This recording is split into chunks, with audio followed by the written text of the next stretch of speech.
안녕하세요. 손잡아TV입니다. 이번에는 더욱 신비하고 놀라운 생명체, 한반도에서 최고 어른 생명체를 소개합니다. 과연 이런 생명체가 있단 말인가? 놀라울 정도입니다. 사람의 기준으로는 이해할 수 없는 일이지만 이러한 생명체를 접하면서 생명 현상에 대한 이해의 범위를 넓힐 수 있는 기회도 될 것입니다. 손잡아TV가 2025년 목표로 가장 공들이고 준비를 많이 해서 촬영한 생명체입니다. 공신력 있는 산림청에서 이 생명체의 나이를 최고 1400살이라고 조사한 것이니까 신뢰 수준이 높다고 할 수 있겠죠. 1400살이면 1400년 전, 그러니까 서기 600년경에 탄생한 생명체라는 것인데 1400년 전이라면 신라, 백제, 고구려 삼국이 치열하게 경쟁하던 시기이고 삼국 통일의 주역인 신라 29대 무열왕이 603년에 태어났으니까 이 생명체는 무열왕과 같은 시기에 생명현상을 시작했다는 것입니다. 대한민국 11번째 산 두위봉, 1400m 산 정상 능선에서 1400년 동안 우주의 기운을 받으며 생명현상을 이어온 성스럽고 신령스러운 생명체 주목나무를 소개합니다. 손잡아TV는 현장 탐사를 통해서 신비한 자연의 생명현상과 진실된 사연들을 선사합니다. 방송이 유익했다면 구독과 좋아요, 체크를 부탁드리겠습니다. 이번 영상은 1박 2일 숲 탐사 일정을 통해서 이 숲을 촬영했는데 6월 6일 오전 9시 정성군 남면 무릉리 도사곡 휴양림 관리사무소 입구에서 출발해서 두위봉 정상 능선 등정에 올랐는데 주목나무 삼형제를 촬영한 후에 오후 2시 30분에 하산을 했으니까 총 소요 시간이 5시간 30분 걸렸고 이후 영월과 울진으로 이동해서 또 다른 생명체를 촬영을 했습니다. 도사곡 휴양림 관리사무실 입구에서 주목나무까지 총 5km 정도 거리라고 하는데 휴양림 펜션까지 약 2km 가까운 거리는 차량으로 이제 올라갈 수 있는 구간이에요. 이날은 공사 중이라며 입구에 차를 파킹하고 가라고 해서 바쁜 일정에 고생을 더 많이 했습니다.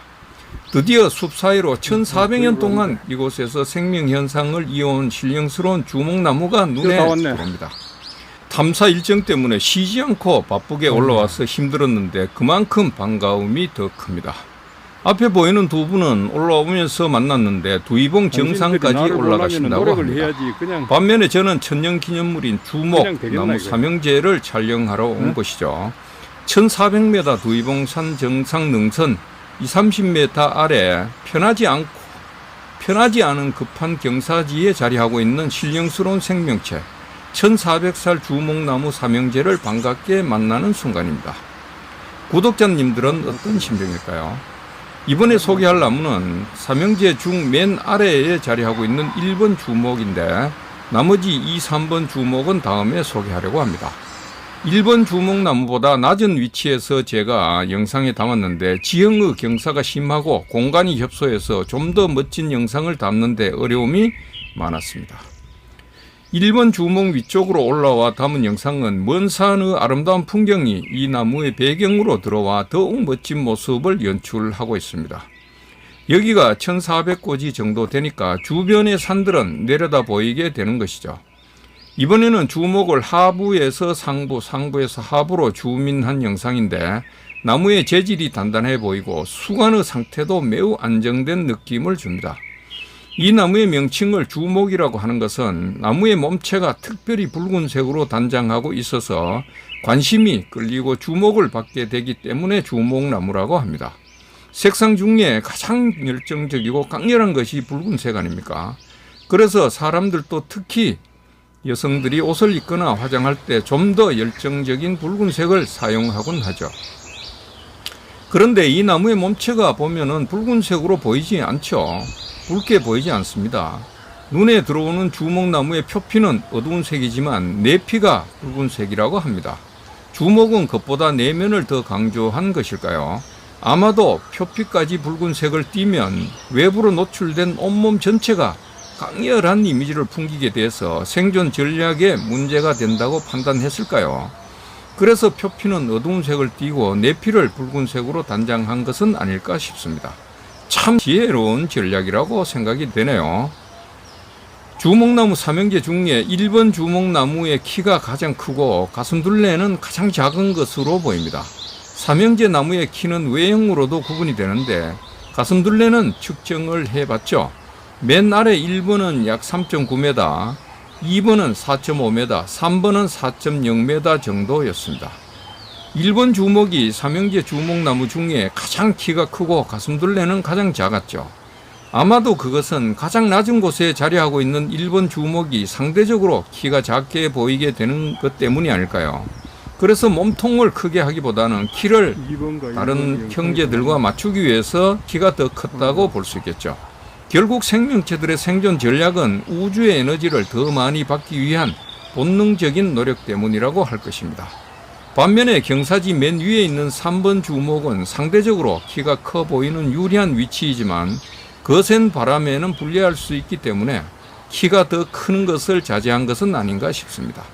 이렇게 주목나무 삼형제는 1400고지 열악한 환경에서도 의지하며 거센 바람을 이겨냈고 강렬한 우주의 에너지를 받아들이면서 1400년 동안 신령스러운 생명체로 자리하고 있는 것입니다.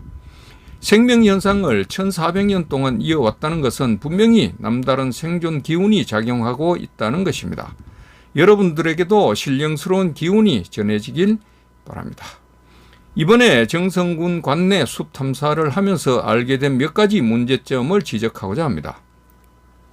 첫째는 관리사무소 입구에서 주목나무까지 걸리는 시간이 1시간 30분에서 2시간이라고 안내했는데 제가 보기에는 2시간에서 2시간 30분이 더 정확할 것 같습니다. 둘째는 두이봉 등정길 관리는 물론 이동거리 등 등정길에 안내 표시가 미비하다는 것입니다.